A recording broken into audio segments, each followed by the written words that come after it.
વિદ્યાર્થી મિત્રો, આજે આપણે ધોરણ 11 ચેપ્ટર નંબર 21માં મધ્યસ્થ ચેતાતંત્રનો અભ્યાસ કરીશું. મધ્યસ્થ ચેતાતંત્ર કે જેને કહેવામાં આવે છે સેન્ટ્રલ નર્વસ સિસ્ટમ. મગજ આપણા શરીરનું મધ્યસ્થ માહિતી પૃથ્થકરણ અંગ છે. મધ્યસ્થ માહિતી પૃથ્થકરણનું જો કોઈ અંગ હોય તો તે કયું છે? મગજ. એકચ્યુઅલીમાં આપણને ખબર છે કે મધ્યસ્થ ચેતાતંત્ર જે છે એમાં મગજ અને કરોડરજ્જુનો સમાવેશ થાય છે. એમાં આપણે જોઈશું મગજ જે છે એ શરીરનું મધ્યસ્થ માહિતી પૃથ્થકરણ અંગ છે. તે આદર્શ અને નિયંત્રણ તરીકે વર્તે છે. આજે મગજ જે છે એ ઐચ્છિક હલનચલન, મગજ જે છે એ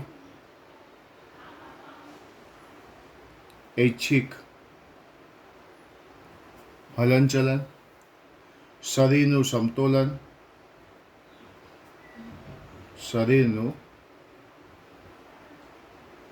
સમતોલન, મહત્વપૂર્ણ અનૈચ્છિક અંગોના કાર્ય જેમ કે હૃદય છે, ફેફસા છે, બધાના કાર્યો, શરીરના અનૈચ્છિક અંગો જે છે એના પણ કાર્યો,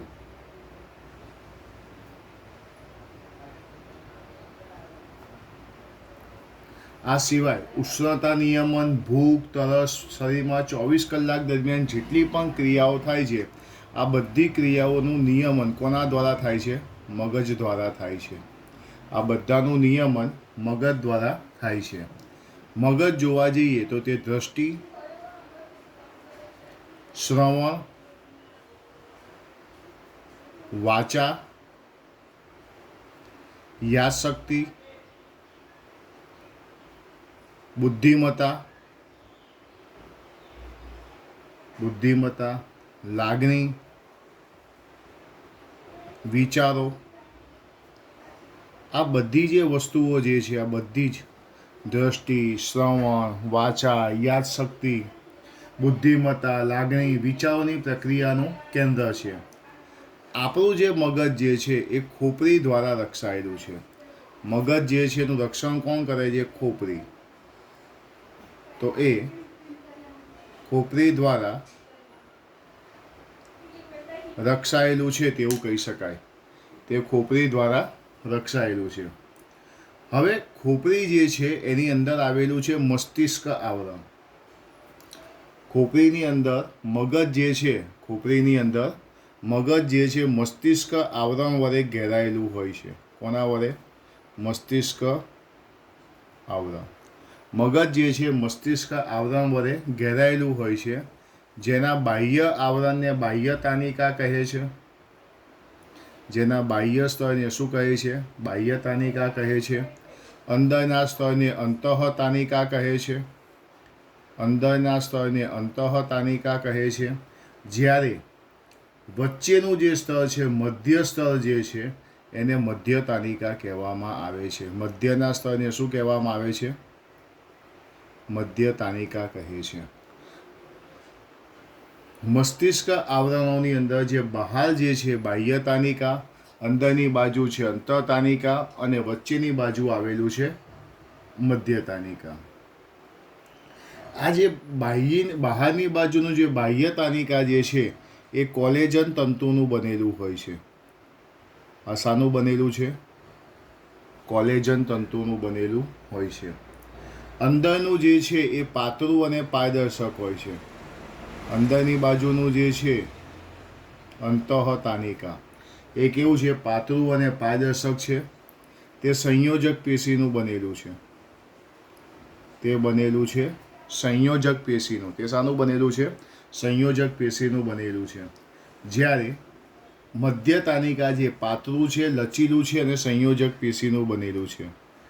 આ જે છે પાતળું છે, લચીલું છે અને સંયોજક પેશીનું બનેલું છે. તો મસ્તિષ્ક આવરણો કેટલા? તો મસ્તિષ્ક આવરણો 3. બહારની બાજુ હોય બાહ્ય તાનિકા, મધ્યની બાજુ એ મધ્યતાનિકા અને અંદરની બાજુ જે છે એને શું કહેવામાં આવે છે? અંતઃતાનિકા કહેવામાં આવે છે. આ વાત થઈ મસ્તિષ્ક આવરણોની. પણ મનુષ્યનું જે મગજ જે છે એ મગજ 3 ભાગમાં વિભાજિત થાય છે. મગજ કેટલા ભાગમાં વિભાજિત થાય છે? 3 ભાગમાં વિભાજિત થાય છે. પહેલું આવશે અગ્ર મગજ, બીજું આવશે મધ્ય મગજ અને ત્રીજું આવશે પશ્વ મગજ. મગજ જે છે 3 ભાગમાં વિભાજિત થાય છે. પહેલું આવશે અગ્ર મગજ, બીજું આવશે મધ્ય મગજ અને ત્રીજા નંબરમાં આવશે પશ્વ મગજ. એટલે મગજ જે છે મુખ્ય 3 ભાગમાં વિભાજિત થઈ ગયું. અગ્ર મગજ, બીજું મધ્ય મગજ અને ત્રીજું કયું? પશ્વ મગજ. ઓકે, તો સૌથી પહેલાં આપણે જોયું મધ્યસ્થ ચેતાતંત્ર, જેને મેં કીધું CNS. મધ્યસ્થ ચેતાતંત્રની અંદર મુખ્ય સમાવેશ થાય મગજ. આ મગજ જે છે શરીરની મધ્યસ્થ માહિતીનું પૃથ્થકરણ કરતું અંગ છે. તે ઐચ્છિક હલનચલન, શરીરનું સમતોલન, અનૈચ્છિક અંગોના કાર્યો, ભૂખ, તરસ, શરીરમાં પરિવહન બધી ક્રિયાઓનું નિયમન કરે છે. આ ઉપરાંત મગજ જે છે દ્રષ્ટિ, શ્રવણ, વાચા, યાદશક્તિ, બુદ્ધિમત્તા, લાગણી, વિચારો જેવી પ્રક્રિયાનું પણ કેન્દ્ર છે. મગજ જે છે ખોપરી દ્વારા રક્ષાયેલું છે. મગજ એ ખોપરીના મસ્તિષ્ક આવરણ વડે ઘેરાયેલું છે. મસ્તિષ્ક આવરણો 3 પ્રકારના હોય છે: બાહ્યતાનિકા, મધ્યતાનિકા અને અંતઃતાનિકા. બાહ્યતાનિકા જે છે સૌથી વધુ મજબૂત હોય. આ જે બાહ્યતાનિકા જે છે મજબૂત છે અને કોલેજન તંતુના બનેલા છે. આ કેવા છે? મજબૂત છે અને કોલેજન તંતુના શું છે? બનેલા છે.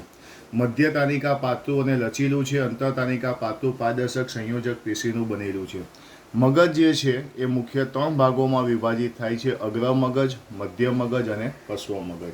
તો આપણે ત્રણેય વિશે જોઈશું: અગ્ર મગજ, મધ્ય મગજ અને પશ્વ મગજ વિશે. એ મગજના ભાગોની અંદર આપણે અભ્યાસ કરીશું. તો મધ્યસ્થ ચેતાતંત્રમાં સૌથી પહેલાં આટલી વસ્તુ ખાસ બધાએ યાદ રાખવાની છે. ત્યાર પછી આપણે આગળ વધીશું અગ્ર મગજ તરફ. તો હું અહીંયા ઉપર હેડિંગ આપીશ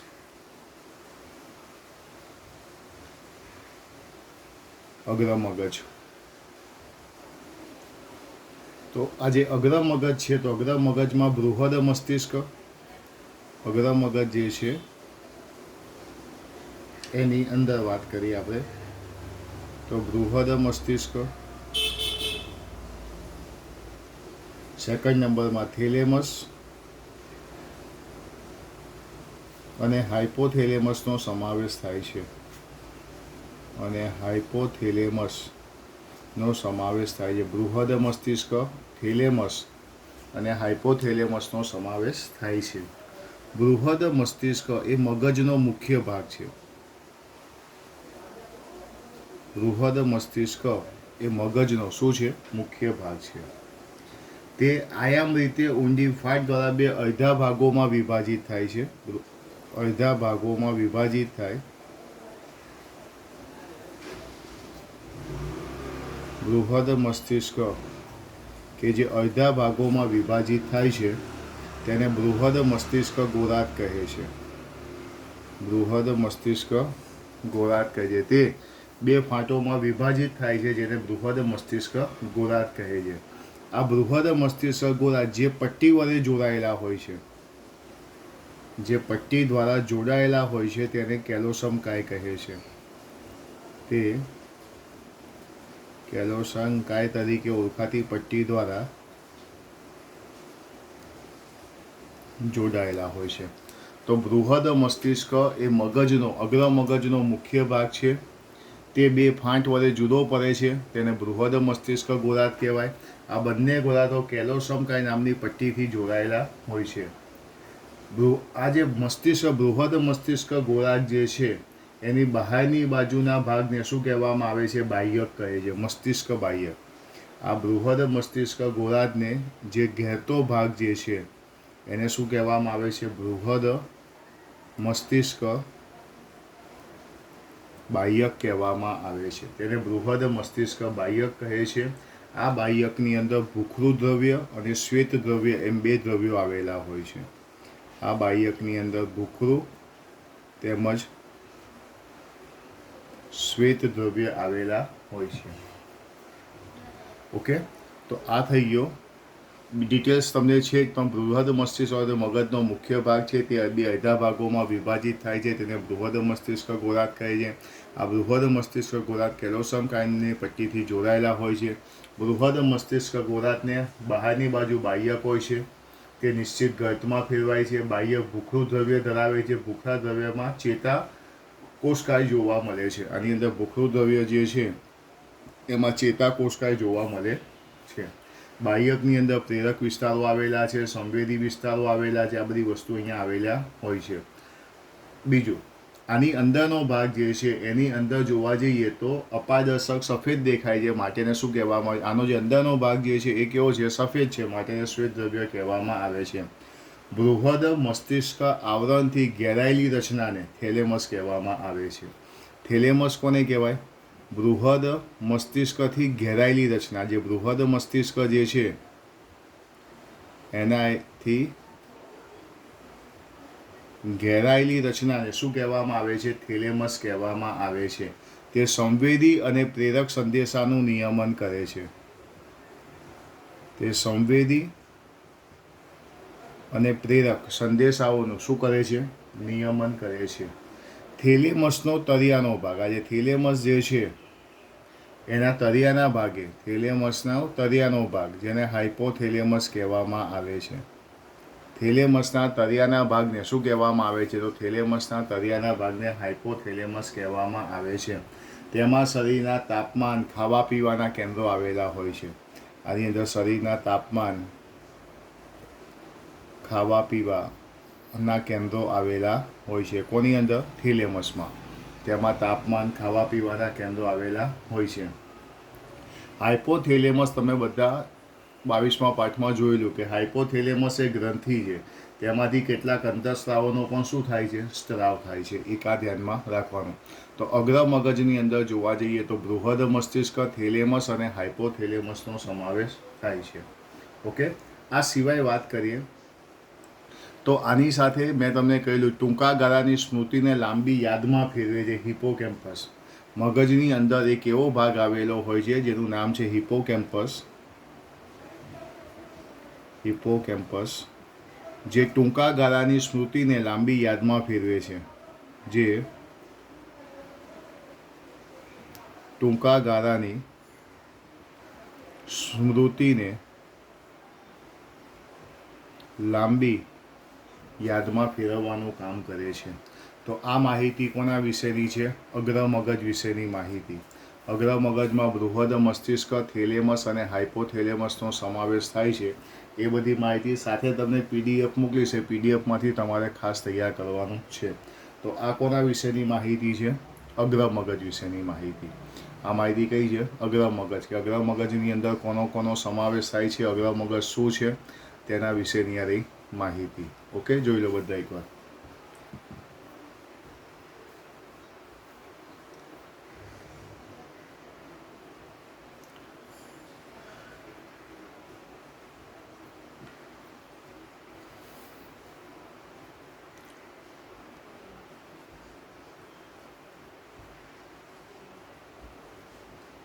અગ્ર મગજ પછી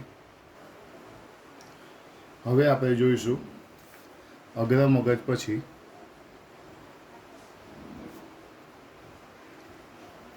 મધ્ય મગજ.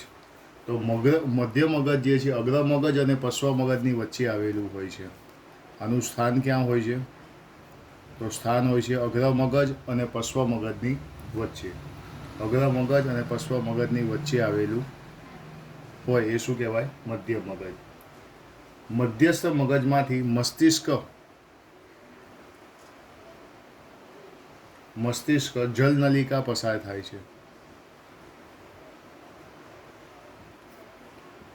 જલનલિકા પસાર થાય છે. મધ્ય મગજની મસ્તિષ્ક જલનલિકા પસાર થાય છે. મધ્ય મગજનો પૃષ્ઠભાગ 4 ઉપસેલા ખંડો ધરાવે છે. તેમાં ચતુષ્કાય નામના 4 ખંડો આવેલા હોય છે. તેમાં ચતુષ્કાય નામના 4 ખંડો આવેલા હોય છે. ઉપરની બાજુ જે આવેલા છે, આ બધી વધારાની માહિતી છે. ઉપરની બાજુ આવેલા છે એને કહેવામાં આવે છે સુપિરિયર કોલિક્યુલી. સુપિરિયર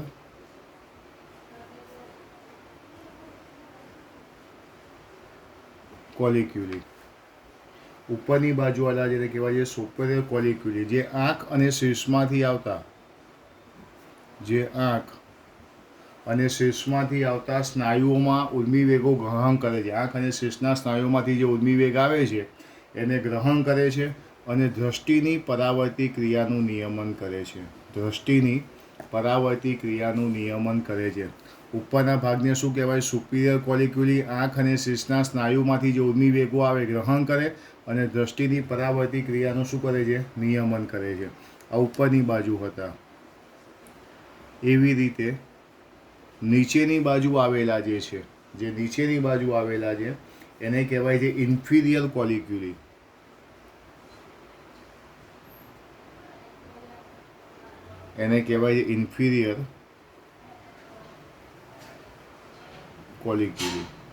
જે શું કરે છે? જે કર્ણ અને શીર્ષના સ્નાયુમાંથી આવતા ઉર્મિવેગોને ગ્રહણ કરે છે. પેલું આંખ અને શીર્ષ હતું. આ કર્ણ અને શીર્ષના સ્નાયુમાંથી આવતા ઉર્મિવેગોને શું કરે છે? ગ્રહણ કરે છે અને તેમાંથી શ્રવણની પરાવર્તી ક્રિયાનું નિયમન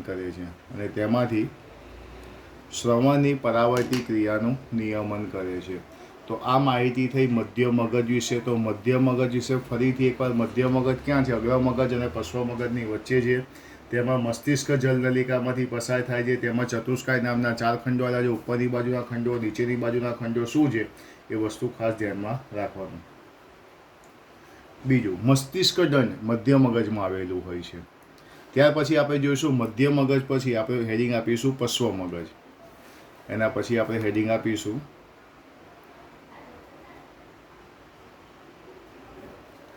પશ્વ મગજ. આ જે પશ્વ મગજ જે છે એમાં અનુમસ્તિષ્ક, સેતુ અને લંબમજ્જાનો સમાવેશ થાય છે. તેમાં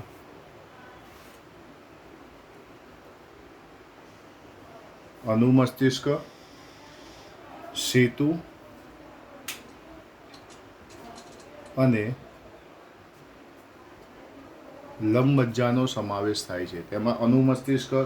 અને લંબમજ્જાનો સમાવેશ થાય છે.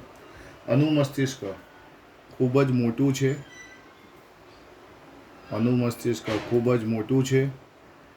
પૂર્ણ વિકસિત છે. તે બે ભાગોનું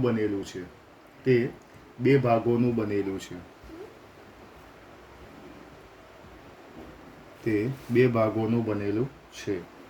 જેને અનુમસ્તિષ્ક ગોળાર્ધ અને વર્મિસ કહેવામાં આવે છે. અનુમસ્તિષ્કની સપાટી ગૂંચળામય હોય છે. આની સપાટી કેવી હોય છે? ગૂંચળામય હોય છે. તેનો બહારનો ભાગ છે એ ભૂખરા દ્રવ્યનો અને અંદરનો ભાગ જે છે એ શ્વેત દ્રવ્યનો બનેલો હોય છે. દોડવું, વાતચીત કરવી, ટાઈપ કરવાની ક્રિયાનું નિયમન કરે છે. તે દોડવાની ક્રિયા, વાતચીત કરવાની ક્રિયા, ટાઈપ કરવાની ક્રિયાનું નિયમન કરે છે. નિયમન કરે છે. અનુમસ્તિષ્ક પછી આપણે આગળ વધીશું સેતુ તરફ. તો સેતુ એ ચેતાતંતુની બનેલી અંડાકાર રચના છે.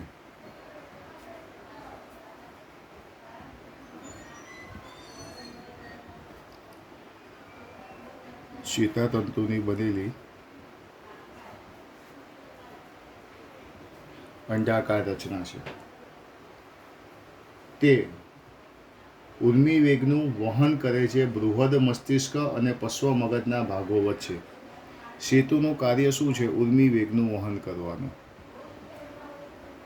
ઉર્મિવેગનું વહન કરવાનું કાર્ય કોણ કરશે? પશ્વ મગજ અને બૃહદ મસ્તિષ્ક વચ્ચે એ ઉર્મિવેગનું વહન કરે. લંબમજ્જા ખૂબ જ મહત્વની વસ્તુ, કારણ કે લંબમજ્જા છે પિરામિડ આકારનું. છે.